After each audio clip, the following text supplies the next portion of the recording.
تو اب نوٹ کیجئے 1908 سے 1930 تک یہ جو 22 برس ہیں، علامہ اقبال نے کیا کیا نوٹ کیجئے. وہ آپ جانتے بھی ہیں، میں صرف گنوا رہا ہوں.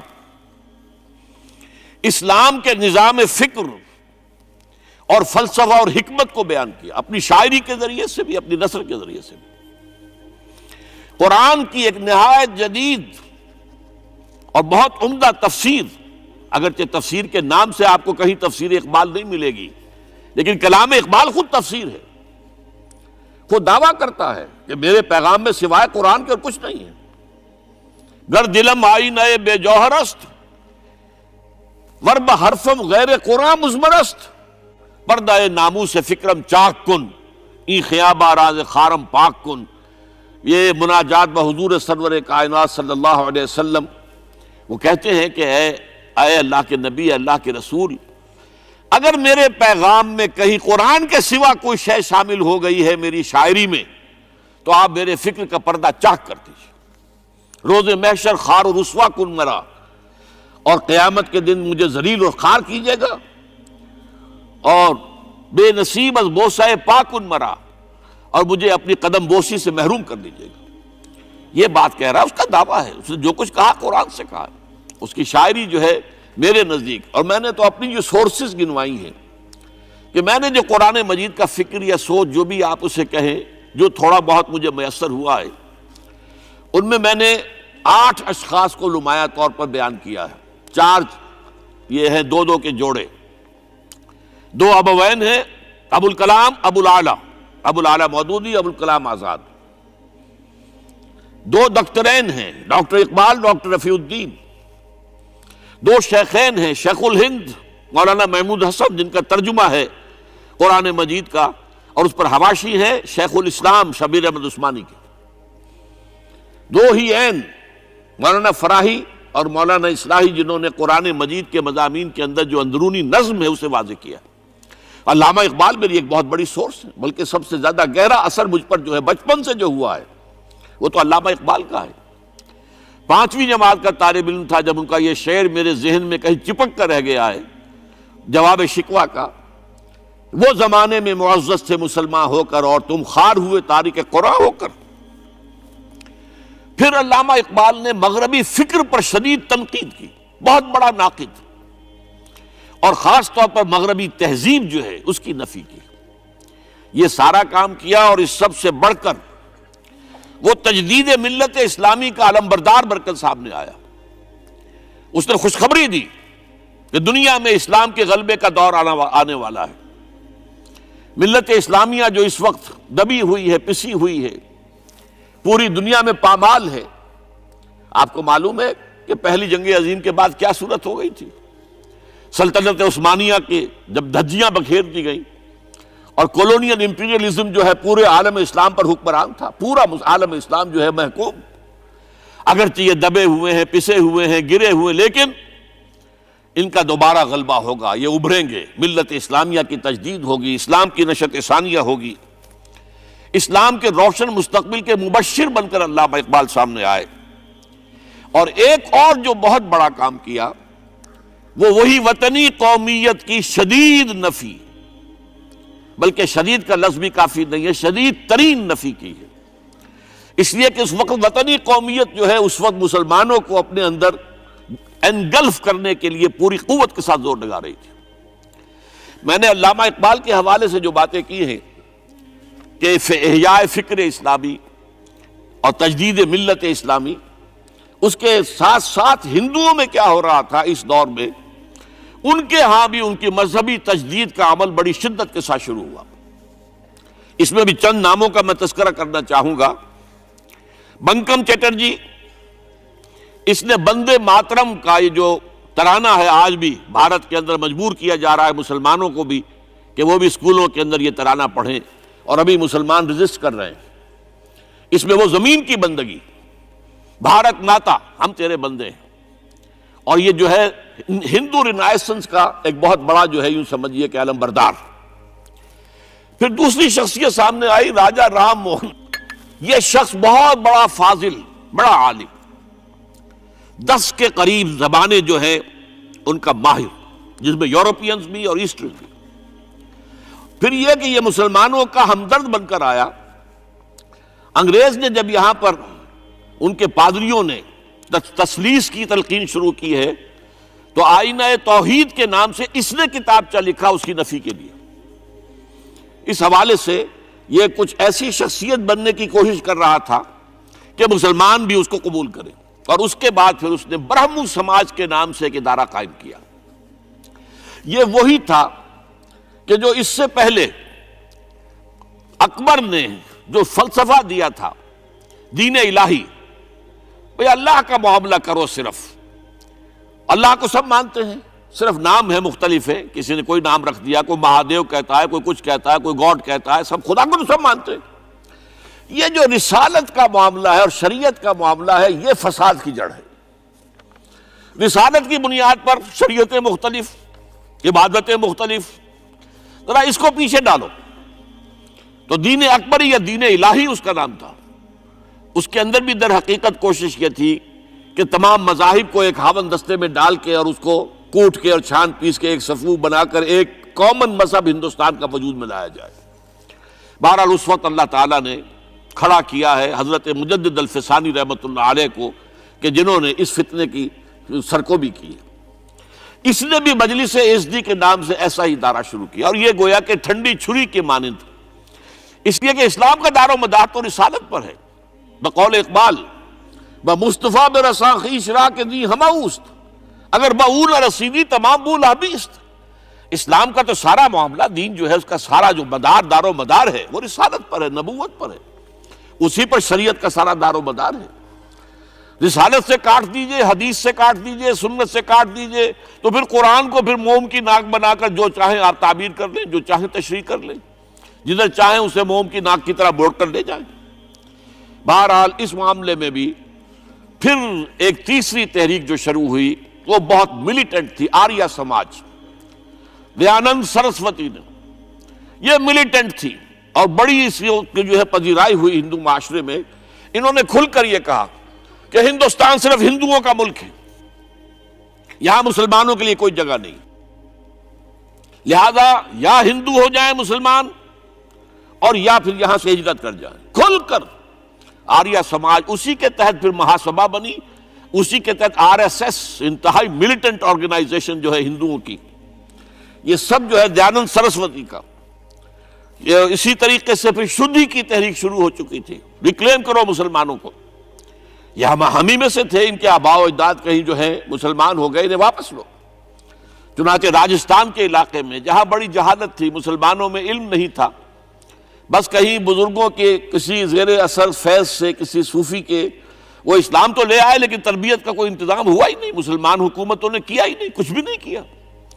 تو نتیجہ یہ نکلا کہ بڑے پیمانے پر شدھی کی تحریک ہو رہی تھی۔ میوات کے علاقے میں بڑی تیزی کے ساتھ مسلمان جو میو تھے وہ ہندو ہو رہے تھے۔ اسی پر تحریک اٹھائی ہے مولانا الیاس رحمۃ اللہ علیہ نے، ان کا مقابلہ کرنے کے لیے، اس تحریک کا، اس شدھی کی تحریک کا مقابلہ کرنے کے لیے یہ تبلیغی جماعت کا نظام بنایا تھا کہ بس 6 باتیں لو اور جاؤ، دیہات میں جاؤ، چنے لے کر گڑ لے کر جاؤ، کسی کا کھانا نہ کھاؤ، اپنا کھانا کھاؤ، کوئی تنخواہ نہیں، اور دین کی تبلیغ کرو۔ یہ نظام ان کا در حقیقت اسی شدھی کی تحریک کے جواب میں شروع ہوا۔ پھر سنگٹن کی تحریک شروع ہوئی کہ ہندوؤں کو سب کو جمع کر دیا جائے۔ اب اس اعتبار سے ذرا نوٹ کیجئے، علامہ اقبال نے جو نفی پھر وطنیت کی ہے، اتفاق سے یہاں یہ اشعار لکھے ہوئے ہیں، اس دور میں میں اور ہے، جام اور ہے، جم اور، ساقی نے بنا کی روش لطف و ستم اور، تہذیب کے آزر نے ترشوائے صنم اور، مسلم نے بھی تعمیر کیا اپنا حرم اور، ان تازہ خداؤں میں بڑا سب سے وطن ہے، جو پیرہن اس کا ہے وہ مذہب کا کفن۔ اب ذرا قلب ماہیت کا اندازہ کیجئے، وہی شخص جو کہہ رہا تھا کہ خاک وطن کا مجھ کو ہر ذرہ دیوتا ہے، وہ آج اس وطن کو ایک سب سے بڑا بت قرار دے کر اور اس کا قلع قمع کرنے کے لیے کس قدر زوردار الفاظ جو ہے، اور یہی دوسری طرف یہ بت کہ تراشیدہ تہذیب نوی ہے۔ یہ جو نیشن سٹیٹ کا تصور ہے، یہ 18ویں صدی سے یورپ میں شروع ہوا نیشن سٹیٹ۔ ایک ملک میں رہنے والے سب شہری ہیں، برابر ہیں، اور ان کے اندر مذہب کا اختلاف ہو یہ اس کا کوئی حیثیت نہیں۔ مذہب تو پرائیویٹ معاملہ ہے، ہاں جو سرکاری سطح پر ہوگا معاملہ، اجتماعی معاملات جو ہے وہ کسی مذہب سے طے نہیں ہوں گے۔ یہ نیشن سٹیٹ کا تصور، یہ بت کے تراشیدہ تہذیب نبی ہے، غارت گرے کاشانہ دین نبوی ہے، بازو تیرا توحید کی قوت سے قوی ہے، اسلام تیرا دیس ہے تو مصطفی ہے، نہ زارہ دیری نہ زمانے کو دکھا دے، اے مصطفی خاک میں اس بت کو ملا دے۔ اس سے بھی زیادہ مجھے ملا ہے ایک ان کے قطعہ جو ہے، منزل راہ رواں دور بھی دشوار بھی ہے، کوئی اس قافلے میں قافلہ سالار بھی ہے، بڑھ کے خیبر سے ہے یہ مارکہ دین و وطن۔ خیبر، غزوہ خیبر سے کہیں بڑھ کر یہ دین و وطن کا مارکہ، کہ ہمارے نزدیک ہماری قومیت کی بنیاد ہمارا دین ہے۔ آج دنیا یہ کہتی ہے کہ قومیت کی بنیاد وطن ہے۔ یہ جو مارکہ دین و وطن ہے، بڑھ کے خیبر سے ہے یہ مارکہ دین و وطن۔ اس زمانے میں کوئی حیدر کرار بھی ہے۔ تو واقعہ یہ ہے کہ علامہ اقبال نے اس سلسلے میں وہ رول بھی پلے کیا کہ جو حضرت مجدد الفسانی رحمۃ اللہ علیہ نے دین اکبری کا قلع قبا کرنے میں ادا کیا تھا، اور اس میں کوئی شک نہیں ہے۔ اس اعتبار سے میں کہا کرتا ہوں کہ حضرت مجدد الفسانی کے بروز کی حیثیت رکھتے ہیں علامہ اقبال، اور ان کو جو گہری نسبت تھی، حاضر ہوا میں شیخ مجدد کی لحد پر، وہ خاک کے ہے زیر فلک مطلع انوار، گردن نہ جھکی جس کی جہانگیر کے آگے، جس کے نفس گرم سے ہے گرمی احرار، وہ ہند میں سرمایہ ملت کا نگہباں، وہ ہند میں سرمایہ ملت کا نگہباں۔ ملت کا سرمایہ تو سارا کا سارا جو ہے ایمان بالرسالت سے۔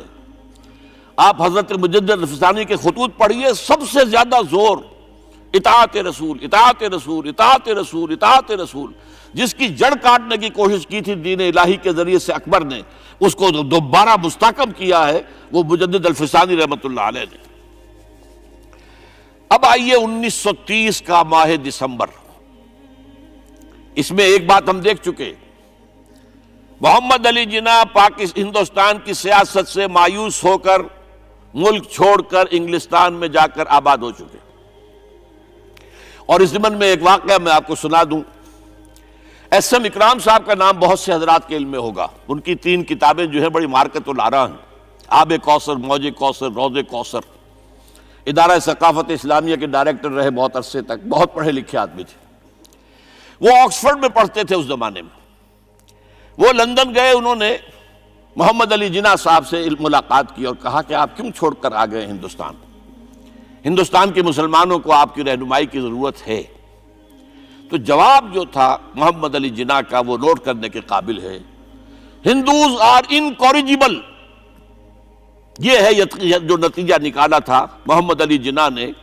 یوں سمجھیے کہ 24 برس کی محنت شاقہ کہ کوئی اتحاد کا فارمولہ طے ہو جائے، کوئی بنیاد ہو جائے، کوئی ہمارے مابین متفق علیہ اسکیم بن جائے، لیکن جس درجے مایوس ہوا ہے شخص، ہندوز آر انکوریجیبل، یہ ناقابل اصلاح ہے۔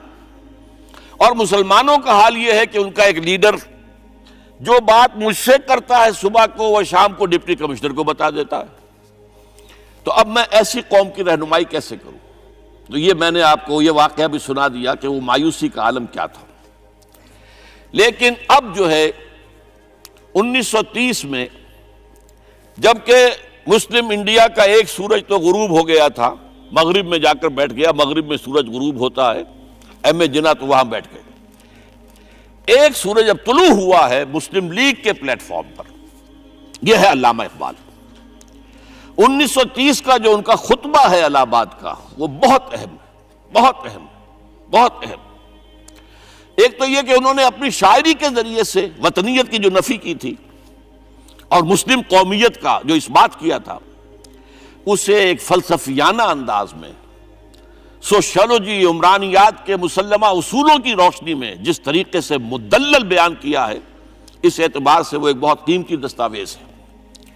لیکن اس کے ساتھ ہی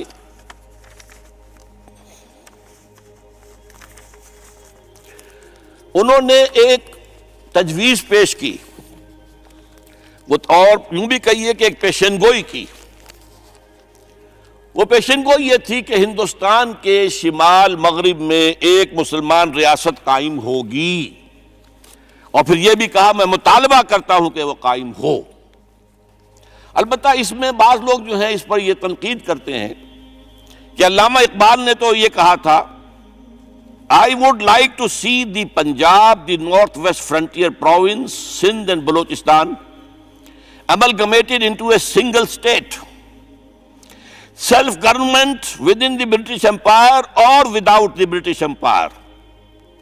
The formation of a consolidated Northwest Indian Muslim state appears to me to be the final destiny of the Muslims, at least of Northwest India. اس پہ اعتراض یہ کیا جاتا ہے کہ علامہ اقبال نے تو ہندوستان کے اندر برطانیہ کے حکومت کے اندر کے لیے تجویز دی تھی، لیکن یہ بات غلط ہے۔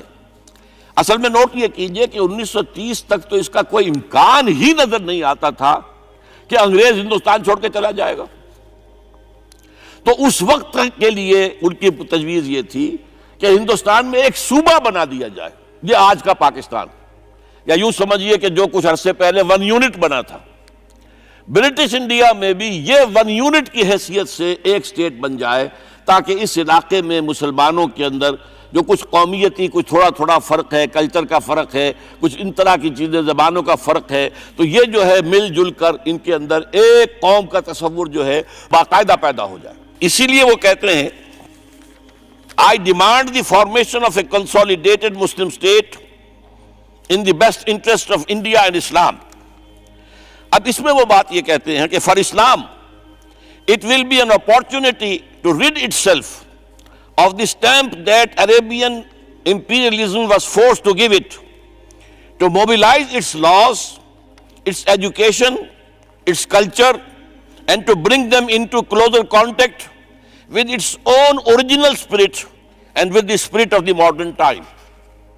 وہ کہتے ہیں کہ اگر ایسا ہو گیا، ایک تو یہ کہ ڈیسٹنی ہے، ہوگا، رہے گا، شمال مغربی ہند کے اندر ایک مسلمان ریاست قائم ہو کر رہے گی۔ اب یہ پروفیسی بھی تھی، پیشن گوئی، اور یہ بھی کہ میں مطالبہ کرتا ہوں، ایک تجویز بھی تھی، لیکن اس کا جو اصل عنصر ہے، جو میرے نزدیک جو انقلابی حصہ ہے، جہاں تک ہندوستان کی جو تقسیم کا معاملہ ہے، یہ اور بھی بہت سے لوگوں کی طرف سے یہ باتیں آتی رہی تھی۔ میرے پاس یہاں پہ 14 نام لکھے ہوئے ہیں جنہوں نے ہندوستان کی تقسیم کا تذکرہ کیا، لیکن جس انداز میں، جس پلیٹ فارم پر آل انڈیا مسلم لیگ کا جو اینول سیشن ہے اور اس میں صدر کی حیثیت سے خطبہ دے رہا ایک شخص، تو یہ حیثیت جو ہے یہ بہت نمایاں، اور اس میں جس انداز میں بات کہی گئی ہے اس میں جو ایک پازیٹیو عنصر ہے، اگر ایسا ہو گیا ایک نارتھ ویسٹ آف انڈیا میں مسلمان ریاست قائم ہو گئی تو ہمیں ایک موقع مل جائے گا کہ عرب امپیریلزم، اب نوٹ کیجئے عرب امپیریلزم سے مراد کیا ہے؟ عربوں کا دور ملوکیت، اس سے پہلا کیا تھا؟ خلافت راشدہ، اصل اسلام۔ دور بنو امیہ تو اصل اسلام نہیں تھا، حکومتی سطح پر تو بالکل اسلام نہیں تھا، وہی دور ہے جس میں کہ سانحہ کربلا ہوا ہے، واقعہ حرہ ہوا ہے، ظلم کی انتہا ہوئی ہے، سینکڑوں تابعین کو حجاج ابن یوسف نے شہید کیا ہے۔ اس کو حدیث کے اندر بھی کہا گیا ہے ملکن اعظم، کاٹ کھانے والی ملوکیت۔ اس کے بعد جو ہے دور آیا ہے بنو عباس کا، وہ محل بنے ہیں شاندار، جو ہے جو بھی بادشاہوں کے ہاں ہوتا تھا وہ سارا کا سارا معاملہ آیا ہے۔ تو اب دنیا اسلام کو ان کے آئینے میں دیکھتی ہے، وہ سمجھتی ہے یہ اسلام ہے، لہذا اس میں تو کوئی شے ایسی نہیں ہے جو اٹریکٹ کر سکے، جو کسی قوم کو اسلام کی طرف جو ہے وہ کھینچ سکے۔ تو یہ جو امپریشن ہے جو کہ اس دور ملوک کی عرب امپیریلزم کا لفظ استعمال کیا ہے، اسلام کے چہرے پر جو بدنما داغ اور دھبے آ گئے ہیں، انہیں ہٹا کر وہ جو اس کی اوریجنل پیورٹی ہے، اور ظاہر بات ہے کہ دور ملوکیت سے پہلے خلافت راشدہ، تو گویا کہ اس میں اگرچہ نام خلافت راشدہ کا نہیں لیا گیا ہے، لیکن یہ ہے کہ بات مراد وہی ہے، لیکن اور اس میں بھی جو بڑی حکیمانہ بات ہے کہ ہم اس کو bring them into closer contact with its old original spirit، جو اصل اسلام کی اصل روح ہے، and with the spirit of the modern times، اس زمانے کے جو تقاضے ہیں ان کے مطابق اجتہاد کے دروازے کو کھول کر، اور ہم ایک ایسا نظام جو ہے وہ یہاں پر قائم کریں۔ یہ ہے وہ چیز کہ جس نے تحریک مسلم لیگ کے اندر ایک مثبت جذبہ، یہ نوٹ کر لیجئے میرے الفاظ، 1906 سے لے کر 1930 تک تحریک مسلم لیگ صرف ایک منفی موٹیو پر چل رہی تھی، منفی، نیگیٹو، خوف، ہندو کا خوف، ہندو دبا لے گا، ہندو ایکسپلائٹ کرے گا، ہندو معاشی طور پر بھی، تہذیبی طور پر بھی، ثقافتی طور پر بھی، مذہبی طور پر بھی شدی کی تحریک چل رہی ہے، ہمیں راستہ دکھایا جا رہا ہے، ہندوستان چھوڑ دو اور بھاگ جاؤ، چلے جاؤ۔ یہ سارا خوف کا عنصر تھا، اور اس میں تحفظات تلاش کرنے، کوئی ایسی یقین دہانیاں کہ وہ مسلمانوں کے حالات بہتر ہو جائیں، اس کے علاوہ کوئی اور موٹیو نہیں تھا، یہ منفی موٹیو تھا۔ اور اس کی وجہ ساتھ ہی یہ ہے کہ مسلم لیگ اس وقت تک کوئی عوامی جماعت تھی ہی نہیں، بلکہ کچھ خواص جو اونچے لوگ، نوابوں اور نوابزادوں اور ان ایسے لوگوں کی جو ہے یہ ایک جماعت تھی۔ لیکن 1937 میں جو یہ انجیکشن لگا ہے یہ پازیٹیو ہے۔ اس کی مثال میں دیا کرتا ہوں کہ کوئی مریض پڑا ہوا اپنے بیڈ پر اور گلوکوز کی بوتل لگی ہوئی ہے اور ایک ٹیوب چل رہی ہے، تو اس کے اندر ہی کوئی اب انجیکشن لگانا ہے تو اس ٹیوب میں لگا دیتے ہیں، ایسا نہ ہو کہ کوئی اور پرک دینی پڑے مریض کو اور اسے تکلیف ہو۔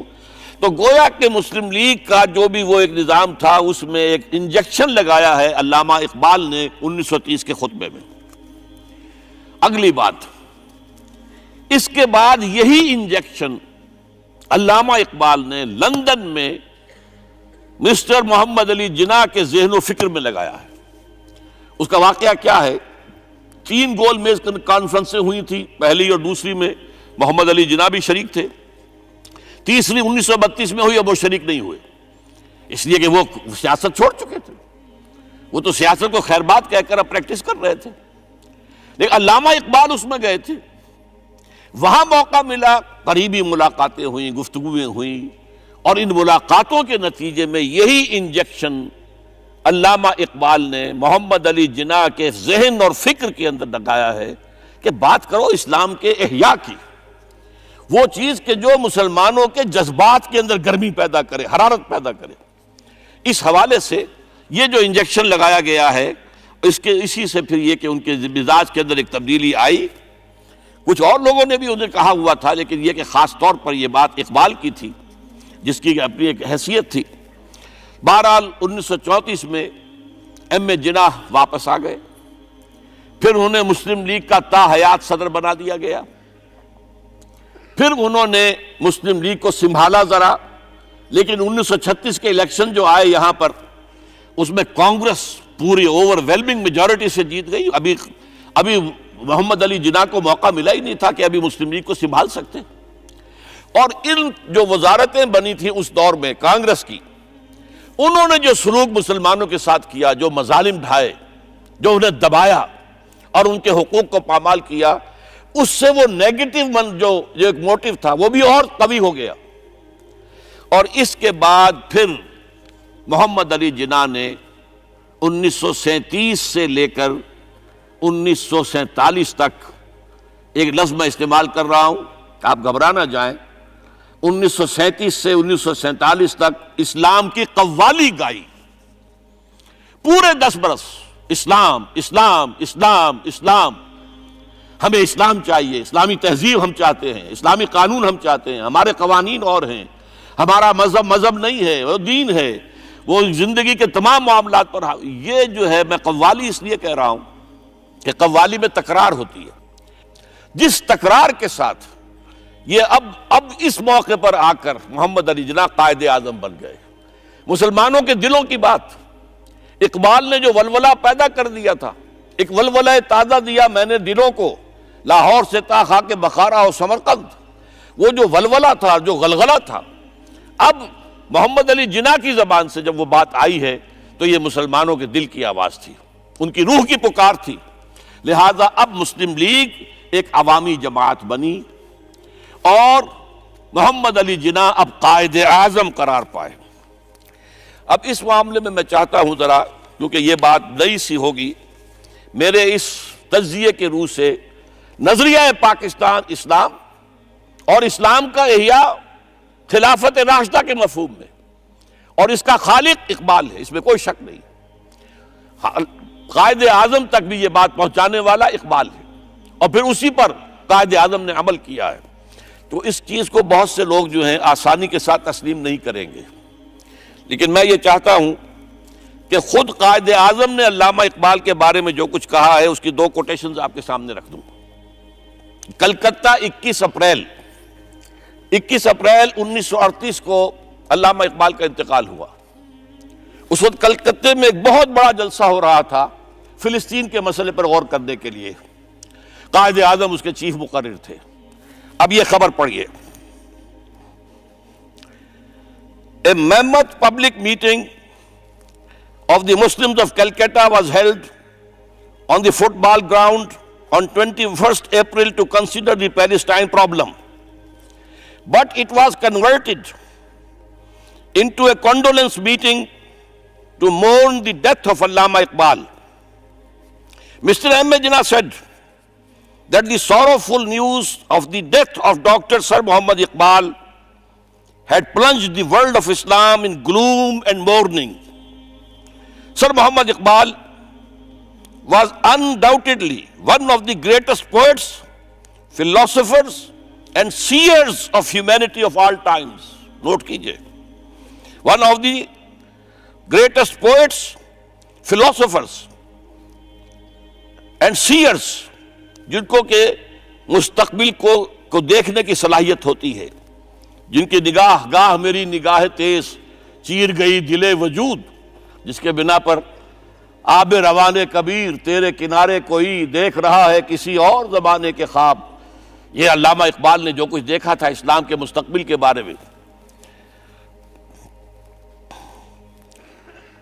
He took a prominent part in the politics of country and in the intellectual and cultural reconstruction of the Islamic world. His contribution to the literature and thought of the world will live forever. اب آخری جملہ سنیے غور سے. To me, he was a personal friend, number 1, philosopher, number 2, and guide, number 3, and as such the main source of my inspiration and spiritual support. کوئی شک اس کے بعد رہ جاتا؟ اور یہ الفاظ کون کہہ رہا ہے؟ یہ محمد علی جناح ہے. لفاظ آدمی نہیں ہے وہ کوئی شعلہ بیان خطیب جو الفاظ جو ہیں اس کے انبار لگا دے. نہیں، جو ایک ایک لفظ، وکیل، بہت بڑا وکیل، ایک ایک لفظ جو ہے تول کر بولنے والا، انہیں کیا قرار دیا؟ خود تسلیم کیا. دوسرا میں اور دے رہا ہوں. یہ سن 40 میں اقبال ڈے منایا گیا تھا. اب اس میں کیا کہتے ہیں Quaid Azam? If I live to see the ideal of a Muslim state being achieved in India, and I were then offered to make a choice between the works of Iqbal and the rulership of the Muslim state, I would prefer the former. اگر ہم کامیاب ہو جاتے ہیں کہ اسلامی ریاست قائم کرنے میں، مسلمان ریاست قائم کرنے میں، اور اس کے بعد میرے سامنے چوائس رکھا جاتا ہے کہ یا تو علامہ اقبال کا کلام لے لو اور یا حکومت کے سربراہ بن جاؤ، تو میں علامہ اقبال کے کلام کو ترجیح دوں گا. اور سنیے. Continuing, Mr. Jinnah said that in April 1936 he thought of transforming the Muslim League, which was then only an academic institution, into a parliament of the Muslims of India. From that time to the end of his life, he continued. Iqbal stood like a rock by him. Iqbal, Mr. Jinnah said, was not only a great poet who had permanent place in the history of the world's best literature. He was a dynamic personality who during his lifetime made the greatest contribution towards rousing and developing of Muslim national consciousness. اب اس کے بعد جو ہے نظریہ پاکستان کیا تھا اور اس کا خالق کون تھا، اس کو اچھی طرح سمجھ لیجئے. بہرحال یہ وہ معاملہ تھا کہ جب قائد اعظم نے اسلام کا جو ہے راگ الاپا ہے یا قوالی گائی ہے، تو اب اس کے نتیجے میں جیسے قوالی میں ہوتا ہے قوم کو حال آ گیا. آپ ذرا سوچئے، مسلم لیگ کو مائنورٹی پراونسز کے لوگوں نے کیوں ووٹ دیے تھے؟ کیا یو پی کبھی پاکستان میں آ سکتا تھا؟ کیا مدراس کبھی پاکستان میں آ سکتا تھا؟ کیا بامبے پاکستان میں آ سکتا تھا؟ کیا سی پی پاکستان میں آ سکتا تھا؟ پھر ذرا سوچئے، عقل کے خلاف بات نظر آتی ہے۔ یہ حال میں آنے والے کا معاملہ ہے، جہاں جذبات کی جو ہے وہ حکمرانی ہو جاتی ہے، عقل ایک طرف رہ جاتی ہے۔ ورنہ کیا بات ہے، ان کے تو اسلام پاکستان کے ساتھ کوئی تعلق نہیں ہو سکتا، تو پھر مسلم لیگ کو ووٹ دے رہے ہیں، پاکستان کے لیے ووٹ دے رہے ہیں۔ پاکستان کا ریزولوشن سن 40 میں ہو چکا ہے، اور سن 46 کے الیکشن میں مسلم لیگ کامیاب ہوتی ہے پورے ہندوستان میں، the majority provinces as well as the minority provinces, جس میں کہ مسلم لیگ کو جو ہے پورے ہندوستان کے مسلمانوں کی واحد نمائندہ جماعت ہونے کی جو ہے ایک حیثیت حاصل ہو جاتی ہے۔